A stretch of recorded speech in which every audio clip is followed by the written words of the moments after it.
Olá, queridos alunos, estamos aqui com mais uma aula virtual de correção de atividades da disciplina de Ética, na qual falaremos sobre os três poderes que constituem o sistema político brasileiro. São eles os poderes legislativo, judiciário e executivo. Bem, daremos início aqui agora à correção da nossa atividade. Na primeira questão, pergunta sobre como está dividido o sistema político brasileiro. O sistema político brasileiro, desde que foi constituída a democracia, né, o Estado Democrático de Direito, que foi uma criação, né, foi uma organização, na verdade, de Charles Montesquieu, né, um dos ícones do iluminismo francês. Ele foi quem sugeriu essa divisão de poderes e, a partir da criação desse Estado Democrático de Direito, então a política passou a ser dividida nesses três poderes: o legislativo, o executivo e o judiciário. No slide anterior de abertura, vocês viram um cartoon onde apresentava, né, quais eram as principais funções atribuídas a cada um desses poderes. O legislativo, né, nós vimos lá que eles aqui vão criar as leis, vão aprovar as leis. O executivo vai poder administrar, né, aplicar essas leis. E o judiciário vai ter a função de fiscalizar, né, de fazer se cumprir. Na segunda questão, qual a importância dos três poderes e como eles surgiram? Por que foi inventado esses três poderes, né? Então, a importância de que, com a divisão dos poderes, eles pudessem, né, administrar de uma forma mais, podemos dizer assim, que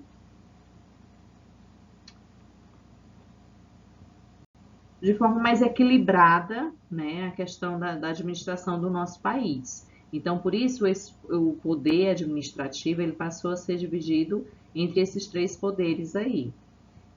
No entanto, é preciso que haja também uma relação de fiscalização, né, entre os poderes, para ver se realmente as suas funções estão sendo executadas da forma correta, né, e todos seriam amparados e regulados por uma Constituição democrática, fonte de todo o poder popular. Esse modelo imperou no mundo com o Estado Democrático de Direito, que foi criado por Charles Montesquieu, e ele já vem imperando no mundo desde o século XIX, século XX, já estamos no século XXI ainda, né, o nosso sistema político continua tendo esses três poderes, e ele vem sendo aperfeiçoado, discutido e incrementado, sobretudo nos países ocidentais. E está perguntando aí como eles surgiram, né? Os três poderes foram criados a partir do Estado Democrático de Direito, que foi organizado por Charles Montesquieu, um dos ícones do iluminismo francês. Foi ele o primeiro a propor, então, essa divisão do poder. Bem, na terceira questão, nós temos aqui quem faz parte de cada poder: o legislativo, executivo e judiciário. Então, no legislativo, quem compõe esse poder são os deputados federais, os senadores, deputados estaduais e também os vereadores. No executivo, nós temos o presidente, os governadores e também os prefeitos. E no judiciário, nós vamos ter o Supremo Tribunal Federal, também os tribunais estaduais e também os juízes. Na quarta questão, está perguntando quais são as principais funções atribuídas aos poderes brasileiros. O que cabe a cada um desses poderes realizar. Então, no legislativo, que são os deputados federais, os senadores, os deputados estaduais e também os vereadores, eles têm, né, o papel no legislativo, que seria de encarregar, estão encarregados da elaboração das leis e também na aprovação dessas. projetos também que vão ser executados. Digamos, se há um projeto de uma construção de uma praça ou uma reforma, né, de uma praça na cidade, então é o poder legislativo quem vai poder votar a favor ou contra esse projeto. E muitas vezes parte deles também, né, a elaboração das leis e também de projetos a serem realizados na cidade, no país. O poder executivo, nós temos aqui como representante o presidente, os governadores e prefeitos. Cabem a eles, estão encarregados de gerenciar o Estado e pôr em prática as leis aprovadas. Ou seja, eles só podem, tanto o presidente como o governador e prefeitos, eles só podem realizar um projeto ou executar uma lei depois que o poder legislativo, que são os deputados, senadores e também vereadores, aprovarem, né, esse projeto ou essa lei para, de fato, para que eles possam colocá-la em ação. Né? Então, o Poder Executivo está encarregado disso, de poder gerenciar o Estado e pôr em prática, né, as leis ou projetos que foram aprovados lá no Poder Legislativo. E o Poder Judiciário, que compõe, né, o Supremo Tribunal Federal, os tribunais estaduais e também os juízes, eles ficariam incumbidos, né, encarregados de apreciar e julgar segundo um ordenado jurídico. Então, cabe a eles fiscalizar e fazer se cumprir as leis que foram aprovadas, né, dentro daquela cidade, do estado ou também do país. Bem, na quinta questão, na sua opinião, o que é ser um cidadão politicamente consciente? Então, acabei retirando aqui um trechozinho que continha lá no texto, que foi colocado. Para ser um cidadão politicamente consciente, né, nós devemos conhecer o funcionamento do nosso país, né, saber um pouco dessa organização política que compõe, né, o sistema político brasileiro, que, como foi falado aqui, são esses três poderes, poder entender um pouco mais sobre a função e a missão de cada um deles, né? E com isso, a partir do momento que nós conhecermos mais sobre a formação desse sistema político brasileiro, é que nós vamos ter mais argumentos críticos e abalizados na hora de cobrar as autoridades quando algo não vai bem ou contraria o que você acredita ser certo.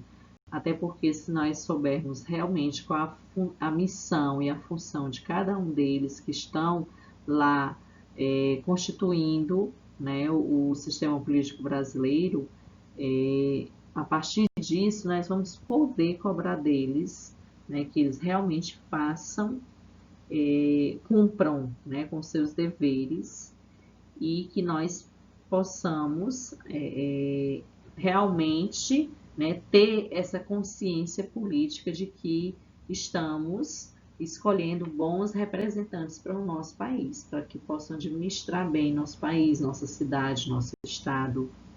Então, na sexta questão, você acredita que através do voto podemos mudar um país? Por quê? Então, já estamos aqui bem próximo, né, estamos em um ano eleitoral, estamos bem próximo do dia da eleição.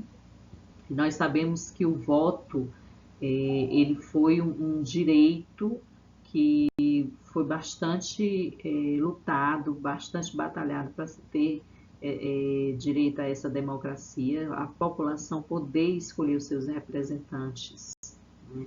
Então, nós, a partir dessa democracia, nós acreditamos que ela seja a principal ferramenta para que a gente possa realmente poder, né, transformar a história de um país, poder escolher melhor os nossos representantes. Para isso, a gente tem que ter essa consciência política cidadã, para que no momento do nosso voto, nós estejamos fazendo a escolha acreditando no que seja melhor para todos e não somente para mim, né? Mas infelizmente nem sempre nós sabemos que os políticos, que às vezes são os escolhidos pela maioria da população, nem sempre atendem às nossas expectativas. Mas, no entanto, nós não podemos deixar esse direito que a população tem de poder escolher os seus próprios representantes. Então, aí nós temos como uma resposta pessoal, vai dar a opinião de cada um de vocês, se vocês acreditam que realmente é através do voto que a gente ainda pode mudar, né, o nosso país. Então, nós já conquistamos ao longo da história o direito, né, desse voto, e que também nos deu o direito de escolha, o direito de liberdade de expressão, coisas que foram conquistadas, né, com muito suor e com muito sacrifício por outros povos de outras gerações, e que hoje nós devemos, né, fazer valer toda essa batalha,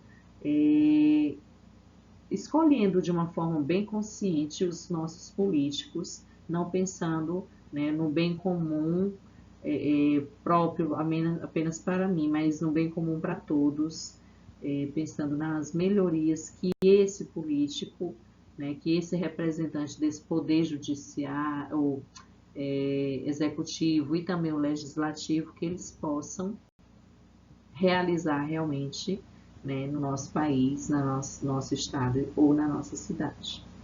Pois bem, chegamos aqui ao final de mais uma aula, onde discutimos um assunto bastante importante, até pelo período em que estamos vivendo, né, em vésperas de eleição, e que espero que tenham contribuído, tenham ficado bem claro com relação a esses três poderes que constituem o sistema político brasileiro. E um grande abraço a todos, até a nossa próxima aula.